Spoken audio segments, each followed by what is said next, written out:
Welcome to another episode of Frozen Face Off with Shorthanded.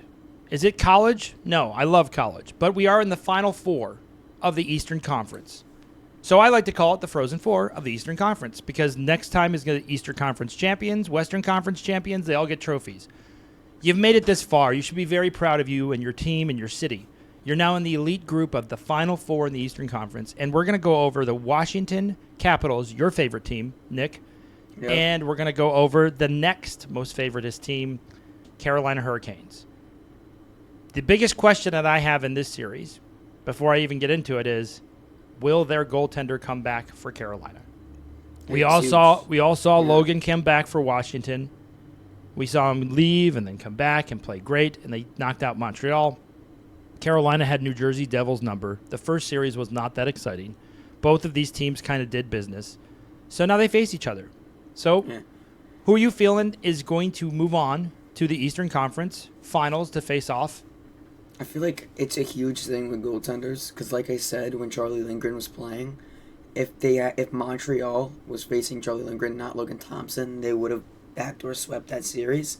But now they have Washington's full power. They have Logan Thompson, and that's, I feel like, is the biggest thing for them. Because now Carolina, I was at the game where Freddie Anderson was injured.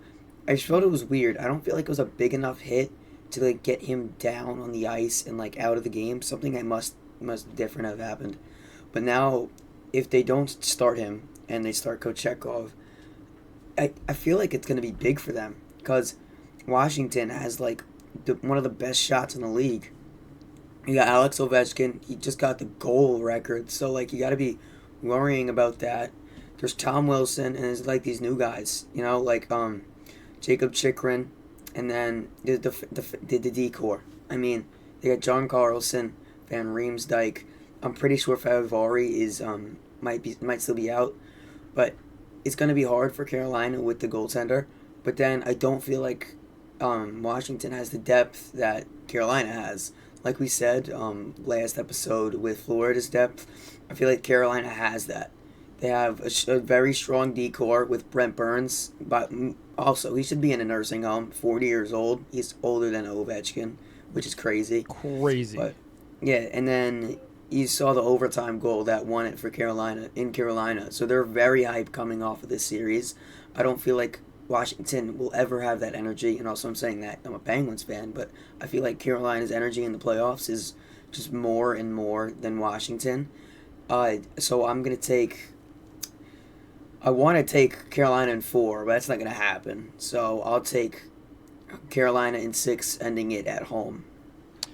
So this is, again, I'm going to go through my checks. And I went through the checks of the team. I like Carolina's team a little bit better than Washington's, although I feel that Washington has this kind of we'll call it the Microsoft Cloud or the Google Gemini, the AI robot. It feels like because of what Ovechkin did this season, there's just kind of this thing with them. They get the messy goal, they get the key save, they get the thing that they need to advance. The one area that I look at and I put a giant star on in this series, even if Anderson does come back, how healthy is he? Again, going back to the health, we don't know. Is he going to come back and still be hurt so he's not at his full potential? We don't know. Logan Thompson was incredible. Yeah. And I can't even understate how incredible he was. He played so great against Montreal that I feel that there is no chance the Washington Capitals do not advance to the Eastern Conference Championship this year. I think Carolina has a very good team. They're very scrappy, but I also feel Washington is as well. I didn't feel Washington overpowered Montreal. I feel like Logan was so incredible in net that it gave them such an upper hand, and Washington had a couple really good, gritty, key important goals. They get that insurance goal when other teams don't. They're ahead by 2 goals when they should be ahead by 1 because they get, they get that excuse me goal, if you will, and they never feel like we watch some of these 6-on-5 situations. Even when Washington had a 6-on-5, I felt Montreal had a lot of good chances, but man, the chances that they had were we're gonna trust our goalie. It's you and the goalie. We trust our goalie. We're not gonna do these crazy tips like we saw the other night. So when I look at this series and I look at the Capitals are at home, I feel like they're gonna be again a good home team here. I feel this could go 5. I feel it could be 6, maybe. But I really feel strong that the Capitals have that edge. I just feel like you can't let them be like all spread out and get these long shots because you know that they can hit shots from anywhere, and especially you don't have a goalie like Logan Thompson, but you got it. The D-core has to start moving, and you can't let them just like get around in the zone and then get these lucky passes in. But for Carolina, you see Montreal getting these chances inside of the zone, right in the slot with an empty net, but Logan Thompson just eats everything up. So, Andrei Svechnikov has a surprising 5 goals, which he has been huge for them. So, if you need like I think they have the sharpshooters to get around Logan Thompson. It's not going to be easy, but I just feel like I like Carolina's team more. Is this a heart pick for you or a head? A head. This is a heart and head. Okay, because you hate the Capitals. Yeah. As much as I hate the Capitals and like don't want Florida to get in, you gotta like look at like how the series are gonna be. I think I trust in Carolina more than I trust in Toronto a little bit, but it's still I have this one going into 6 games. I think the biggest factor that who's going to impose their will on the other their opponent, and I feel like Washington did a good job with that early. I felt like Montreal reacted well, but then Washington, I'll call them crafty penalties. There were some questionable penalties in the Montreal series that went Washington's way.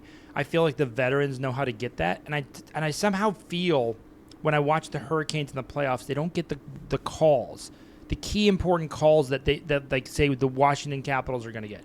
So when I look at the series and I stack up the goaltenders, and again, maybe Anderson's healthy and he comes back and he looks amazing because he was looking great against the Devils, but this is not an Edmonton situation where the goalie comes in and he was amazing. He was down 3-0 to the Devils, and the Devils looked great.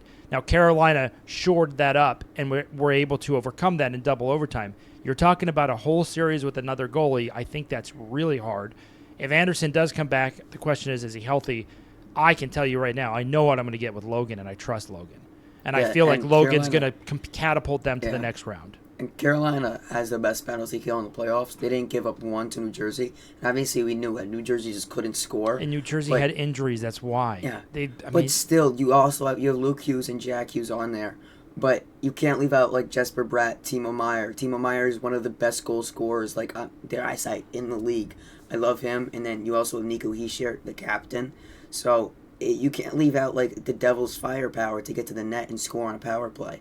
It also has to come with the penalty kill, and obviously you know how Ovechkin is on the power play. So it's going to be huge for Carolina to just lock them down. And I feel like coming off of not giving up a singular goal, even with some injuries, it'll be good for them and get some confidence on these just special chances. I will say this, and when I compare the 2 Eastern Conference rounds, so if I look at Toronto and Florida, and Toronto's up 2-0, do I feel like Toronto's going to win the whole series? I still feel confident about Florida. If Florida's had 2-0, I feel like it's over. I feel like it's been real. Thank you, Toronto. Yeah. In this series, if Washington's ahead 2-0 at home and they take 2 games at home, do I feel like it's over? No. I feel like this is a different scenario than it was with Montreal, but I do feel Washington has that edge. I feel like Washington can make these things happen. That, quite honestly, I don't think Carolina can. Would I be pleased if Carolina beats Washington and faces off in the Eastern Conference? Sure. But I'm going to go back to, if you watch our episode about Toronto and Florida, if these teams are swapped, I don't think Washington gets in, and I don't think Carolina gets into the Eastern Conference. I think we're watching Toronto face off Florida. So this is the weaker matchup, but of the weaker matchup, I think Logan is an elite goaltender who could easily propel his team into the Stanley Cup. He is playing that good, and against Montreal, I'm telling you, when I watched that, he stole games. He was able to win games. The Capitals were not ahead 5-1. They were barely ahead, and Montreal had chance after chance after chance. And I'm talking grade A chances, and he got big at the right times. This is not a Hellebuck situation. I think Logan is rising to the occasion. I think Logan is by far, I could see his name on a Stanley Cup. He's that elite. Yeah. So that's where I'm looking at it from my perspective, as I have the Capitals in 5, sure 6. You have Carolina in 6 at home. So Nick's Picks has Carolina. Nick's Picks, if you watched it earlier, check out our Toronto show. and our Toronto Panther show. And Brendan's Bombs has the Washington Capitals moving on to the Eastern Conference Final. That's our frozen 4 picks for the Eastern Conference. Yes, sir. Thank you so much, Nick, for joining. Thank you for joining, and we look forward to more NHL talk at Shorthanded with you guys.